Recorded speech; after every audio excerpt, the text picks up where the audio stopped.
No!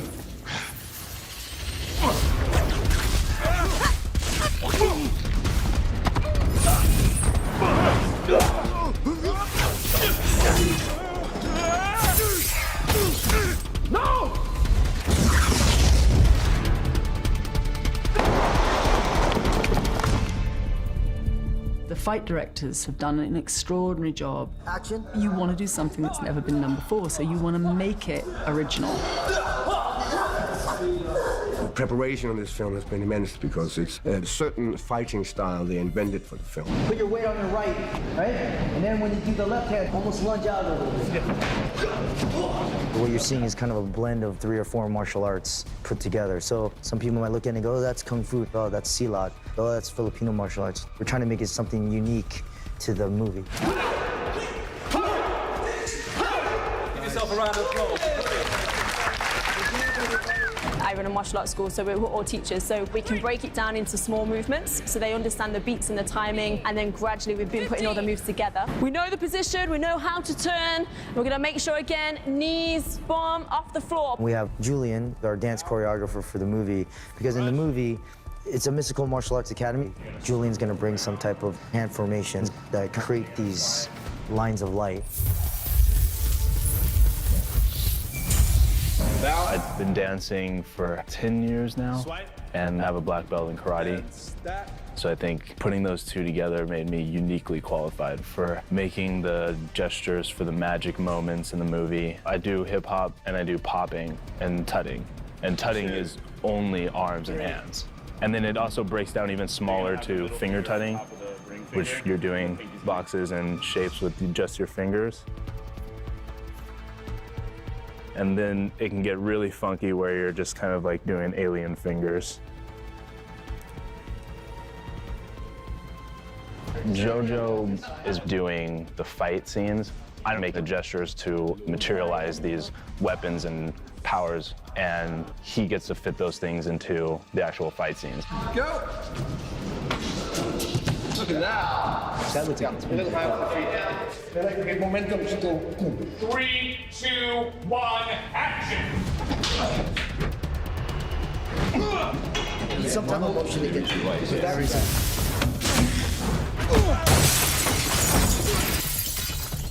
Benedict was shooting constantly and doing theater in the evening, so he squeezed the training in between. Benedict threw himself into this role, and he went through months of physical training even while he was on stage doing Hamlet to learn how to fight and how to move.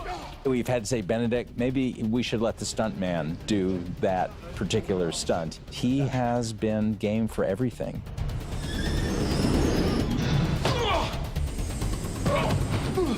You have to be incredibly fit. I mean, I started working out for this film, not just to fill the suit, so to speak, but also just to be able to take knocks, to be able to do multiple takes of fight scenes over 5 days. Fight as if your life depended on it! I've been whipped about 3 times with this sort of whip thing that Chiwetel and I had to play with in a fight training scene. Yeah, it's a great moment in the film in terms of the relationship of Mordo and Strange, where he's introducing him to all of the different fighting methods that they can use. Dr. Strange is also sort of fighting back, and so finding his own feet and sense of himself in this world. They're still master and pupil. Trust your teacher. But it's the first time that there is a sort of equivalency about them. There's a kind of dance to it. For me, there was this issue with the Ancient One, that the Ancient One is a complete mofo at doing all this stuff, but is super, super still and super serene while doing it. So that was quite a task.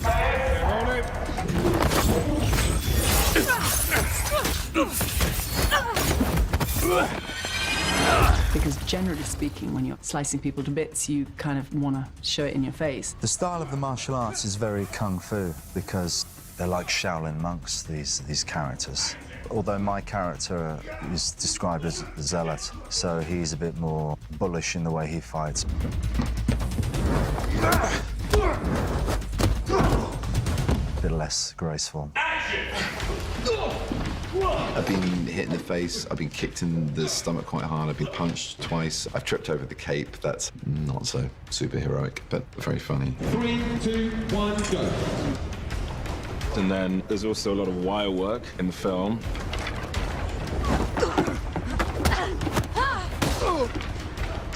And it becomes very exciting and just a lot of fun, really. Stephen Broussard and Kevin Feige said, I've done more wire work on this than any other film that they've worked on. I get flung through a wall or suspended by a wire over a drop and then smashed into an asteroid in another dimension, flung off the edge of a building that's changing shape, or knocked over a balcony or smashed through a cabinet.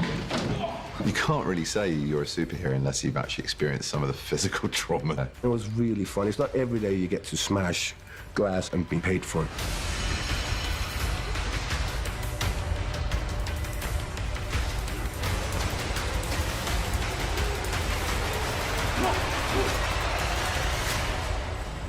Yeah, it's all good fun and games, isn't it?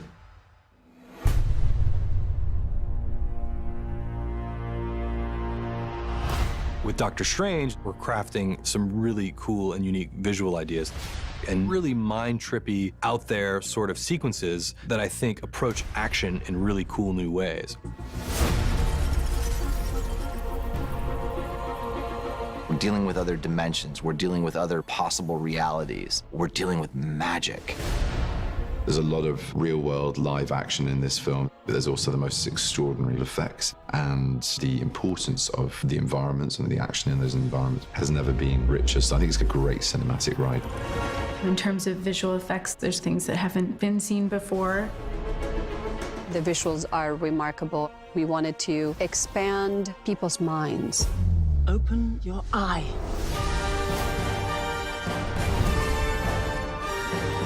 The film is not really so much about destruction. It's about creation. It's about bending things. It's not about breaking things. Like, creativity on this film was pretty open. There was no, oh no, let's not even try it. It was like, let's try everything. As soon as I saw the plans for what the visuals were going to be, I thought it was quite literally a different universe. There are more interesting things that can be done with modern film technology. I think we can do more, you know, and that's part of the ambition of Doctor Strange. The comics themselves are incredibly visually rich, and that immediately translates into a 21st century cinematic landscape because we have these extraordinary tools at our disposal. In the comics, Steve Ditko is famous for his interpretation of this dark dimension, and what the entire production team has been tasked with doing is bringing that to life. We tried to be faithful to it, but bring something new to it, you know, kind of put it into our world. And nowadays, you know, we're in 21st century, so it's a different technology, but we tried to be very faithful to these ideas. I've got a selection of environments in 3D here, which I can modify and adjust the speed of and the color, and then an array of 3D cameras looking at them, each of which drives one of these outputs, which goes to the individual lighting panels, which light Benedict. 3, 2, 1, action. And now! Marvel are always experimental as filmmakers. They're always taking technology right to the edge and beyond the edge, and they're inventing every day new technology to do things that a year ago they wouldn't have been able to do. I see through you. One of the staples of Doctor Strange's magical powers is the ability to astral project, which was another idea born of groovy 60s thinking, you know, I'll meet you on the astral plane, man. What did you just do to me? I pushed your astral form out of your physical form. What's in that tea? Psilocybin? LSD? It's just tea. With a little honey. You're exiting your body and you're viewing something from an alternate dimension. So that's a big moment for us to figure out how we're going to do that. It'll start off often at Marvel in the Viz Dev department, and they'll come up with concepts.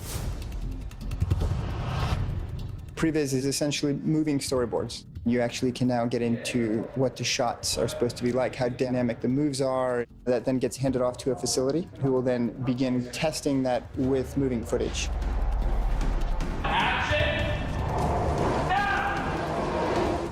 We're testing today the astral push moments, and in those moments we're shifting into a high speed. So we're testing frame rates as well as camera speeds in order to do that.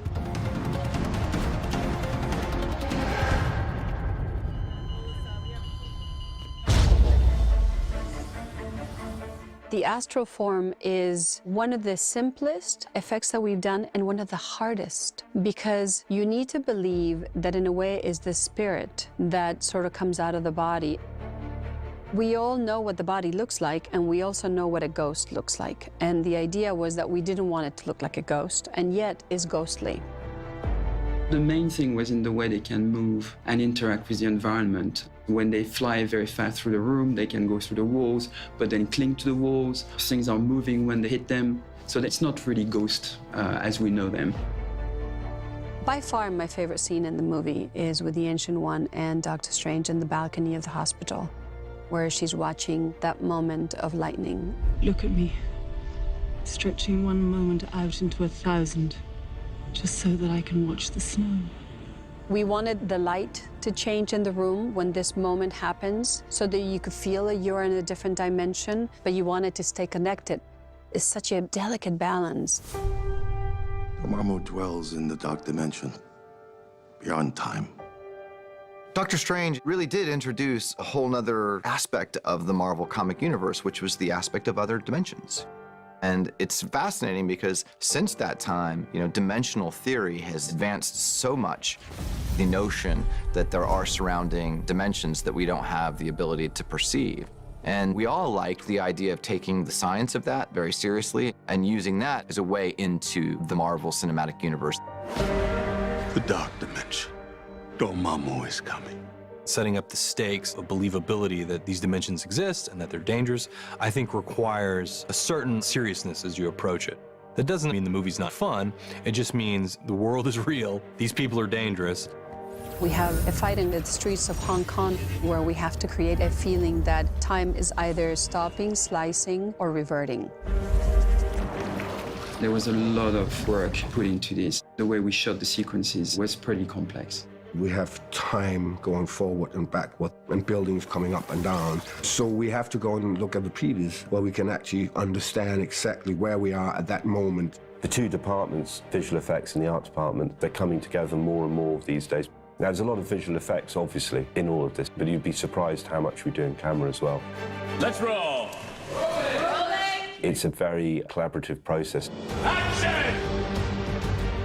I was really interested in making a movie where the visual effects were always used to do something new and were used to create scenes that were unexpected and not quite like anything we've seen before.